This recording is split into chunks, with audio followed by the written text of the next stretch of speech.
सगळ्यात आधी सुषमा अंधारे मी तुमच्याकडे येते की राजकारणामध्ये अर्थमॅटिक चालत नाही, पॉलिटिकल अर्थमॅटिक चालत नाही, तर तिथे केमिस्ट्री लागते. ही केमिस्ट्री महाविकास आघाडीत दिसते आणि महायुतीत दिसत नाही असं तुम्हाला वाटतं का? अगदीच. म्हणजे महायुती तर सोडा, महायुतीतला घटक पक्षाचं जरी सांगायचं झालं ना तरी मला वाटतं दादा गटाचा कोणीतरी एक प्रवक्ता अभ्यास न करता सहज बोलून गेला की भाजपच्या लोकांनी आम्हाला मदत केली नाही. पण हे त्या प्रवक्त्याचा म्हणजे त्या बिचाऱ्याचा किती अभ्यास, त्याची म्हणजे आपली सहानुभूती व्यक्त केली पाहिजे. स्वतः अजितदादा असं म्हणाले की त्याला कळत नाहीये, तो असंच बोलला असेल आणि त्याचं काही कुणी मनावर घेऊ नका, त्याला मी समजावून सांगतो भाजपने आम्हाला मदत केलेली आहे.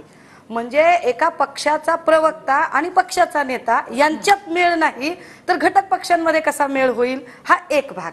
दुसरं असं की जेव्हा आपण अर्थमॅटिकचा मुद्दा मांडतो ना, मला म्हणजे प्रवीण दरेकर दादा इथे आहेत आणि सगळेच चांगली माणसं आहेत की काही गोष्टी आपण रिसेप्टिव्ह नेचरने घेतल्या पाहिजेत.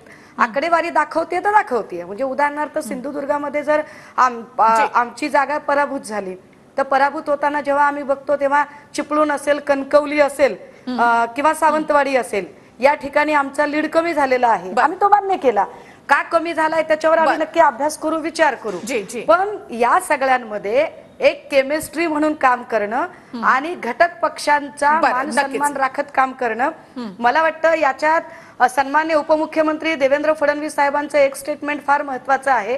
फडणवीस साहेबांनी त्यांच्या विधिमंडळ गटाच्या बैठकीमध्ये सांगितलं की प्रवक्त्यांनी जरा अभ्यास करून बोललं पाहिजे आणि प्रवक्त्यांनी उगाच स्टेटमेंट करायचे म्हणून नॉइजी बोलणं बंद केलं पाहिजे. हे सुद्धा फार महत्वाचं आहे. प्रवीण दरेकर तुम्ही आणि त्यानंतर विजय चोरमारे.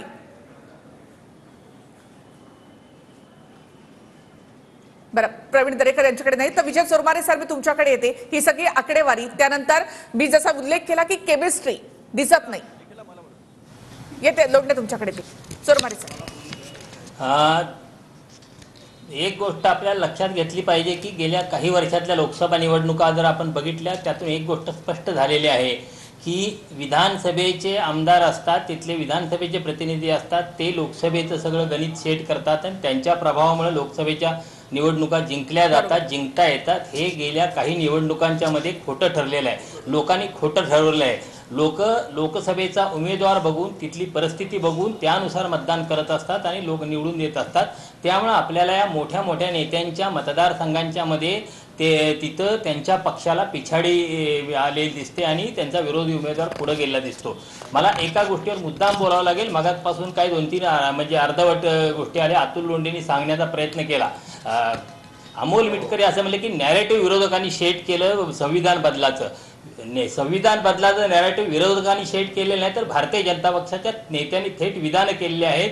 मग त्यात अनंतकुमार हेगडे असतील, लल्लू सिंग असतील, ज्योती मिर्धा असतील किंवा अरुण गोविल असतील, यांनी या भारतीय जनता पक्षाच्या 4 नेत्यांनी थेट विधान केली होती की आम्हाला 400 जागा अशासाठी पाहिजेत की आम्हाला संविधान बदलायचं आहे. मग ह्याचा आरोप तुम्ही विरोधकांच्यावर का करता? दुसरं, जे हिंदू मुस्लिम ध्रुवीकरणाचा प्रयत्न थेट पंतप्रधान नरेंद्र मोदी यांनी केला, त्याच्या संदर्भातले अत्यंत उत्तम शब्दात प्रतिक्रिया माजी पंतप्रधान मनमोहन सिंग यांनी दिलेली आहे. खरं तर तिथं मंगळसूत्र, मटण, मच्छीपासून मुद्रापर्यंत नॅरेटिव्ह पंतप्रधानांनी शेट केलं. म्हणजे हे नॅरेटिव्ह शेट करणार भारतीय जनता पक्षाचे नेते आणि त्याचा आरोप विरोधकांच्या करणार, हे बरोबर नाही. खरं तर लोकसभा निवडणुकीनं सगळ्यांना धडा दिलेला आहे आणि यातनं धडा घेतला नाही म्हणजे महाविकास आघाडी धडा घेतला नाही तर त्यांना विधानसभेला नीट उभं राहता येणार नाही. आणि महायुतीने जर या धड्यापासून घेऊन जर इथनं पुढे हे दंगलींचं राजकारण सोडलं नाही, म्हणजे एकनाथ शिंदेचं सरकार सत्तेवर आल्यानंतर महाराष्ट्रात क्रमानं काही दंगली झाल्या आपल्याला माहिती आहे. त्याच्या पाठीमागे कोण होतं माहिती आहे. कशा पद्धतीनं हे सगळं लव ह्याचं राजकारण पेटवण्यात आलं हे बघितलंय. हे महाराष्ट्र अस्वस्थ करण्याचं राजकारण महायुतीनं थांबवलं तर त्यांना निश्चित भवितव्य विधानसभा निवडणुकीला असेल असं मला वाटतं. नक्कीच. सगळ्या मान्यवरांचा धन्यवाद. आपल्याकडे वेळ कमी आहे त्यामुळे इथेच ही चर्चा आपल्याला थांबवावी लागते. खूप खूप धन्यवाद.